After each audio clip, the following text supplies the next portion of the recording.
This video aims to aid military personnel in the protection of cultural property by providing a number of useful resources that can help them prepare prior to deployment, while also offering tools, guidelines, and other information that can be useful while on the ground during or after a conflict. Planning, key readings and resources. Preparedness for cultural property protection in a conflict or disaster zone can start at home. Internet resources provide a wealth of information on the topic, including general information on cultural property protection, background, and guidelines to follow while you're in the field. These sites also provide detailed information regarding specific countries and World Heritage Sites. The importance of pre-deployment research. Why is this research so important? It encourages understanding and communication through culturally specific knowledge. It reduces wasted time and energy on the ground. It shows us when and where to be aware of nearby cultural heritage sites during deployment. It also develops a better understanding of what culturally relevant objects look like in a particular region. Resources. The next 4 slides include links to recognized cultural property protection organization websites. These might prove useful while you do research before deployment. Perhaps the most widely recognized organization dealing with cultural property protection is UNESCO, or the United Nations Educational, Scientific, and Cultural Organization. On their website, you can find news articles involving cultural heritage sites that are endangered. They also provide a list of 1,073 key cultural and natural heritage sites found around the world. Most importantly, their interactive map marks the sites that are in danger in red. ICOM, or the International Council of Museums, is a worldwide organization of museums and museum professionals. Their website has compiled a list of currently endangered archaeological areas and works of art from around the world. This red list is a resource used to prevent illegal object sale and exportation. United States Central Command, or CENTCOM, has also provided an online resource for cultural property training. This resource delves into areas like Iraq, Egypt, and Afghanistan, providing information on the history and culture of these potential deployment regions. It also highlights cultural heritage sites within these zones and provides information on standing treaties, laws, and their enforcement in these regions. The Blue Shield Network consists of people with experience in the field of conservation and restoration. Their goal, to build a strong network of experts to call upon in case of emergency or disaster. Their website is an important resource consisting of museums, libraries, and support and training programs where archivists help professionals gain training into cultural property protection. Now that you've learned about pre-deployment research, it's time to talk about interacting with cultural property while you're in armed conflict. But before we begin, it's important to note that while cultural property is very important, it is not worth your life or the lives of others. Winning the conflict takes priority over cultural property protection. Having said that, you should attempt to protect cultural property before and after engaging enemy combatants. Now, how do you identify cultural property sites? You may be able to identify sites based on your pre-deployment research. However, there could be sites you're unaware of, and it's important to be able to recognize these. First, you should inspect the area because appearances can be deceiving. These 2 photographs are the same cultural site in Libya, but if you only looked at the rocks from far away, like in the top picture, you would never see the culturally significant paintings such as those in the bottom picture. Even if you could see that there were no paintings on the rock from far away, there may be paintings on the other side of the rocks.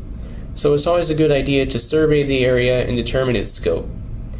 If you're uncertain about whether what you come across is cultural property or not, you can always consult the websites used in your pre-deployment research, such as UNESCO.org. You can also consult with local experts, such as museum professionals, archaeologists, or historians. Or you can consult your Civil Affairs, Arts, Monuments, and Archives Guide. Symbols are a very important indicator of cultural property sites. One of the most common symbols is the blue shield, which can be seen at the top middle of the screen. This symbol indicates that the site is a cultural property site under the protection of the Hague Convention. The shield is usually posted at the entrance or perimeter of a cultural property site. The shield can be seen on immovable property, as well as the armbands of those who own or manage the site. The caregiver of the site should also have an identity card seen at the right of the screen. This card will have the blue shield in the top left, the stamp of the national authority, as well as the caregiver's photo, fingerprints, and other relevant data. Some sites might also have a special protection symbol seen at the middle bottom of the screen. This symbol indicates enhanced protection and can only be placed on a site when national authorities have submitted proper documentation to UNESCO. These documents certify that the site meets all the criteria as a World Heritage Site. The UNESCO logo seen at the top and the World Heritage emblem seen at the bottom may also be used to indicate cultural property sites or objects. Oftentimes, these two symbols are placed next to the blue shield symbol. Other important symbols to note are those that might indicate cultural property on a map. The top row pictures are symbols you might see on a map. From left to right, there is a symbol for archaeology, a church, a mosque, and a monument.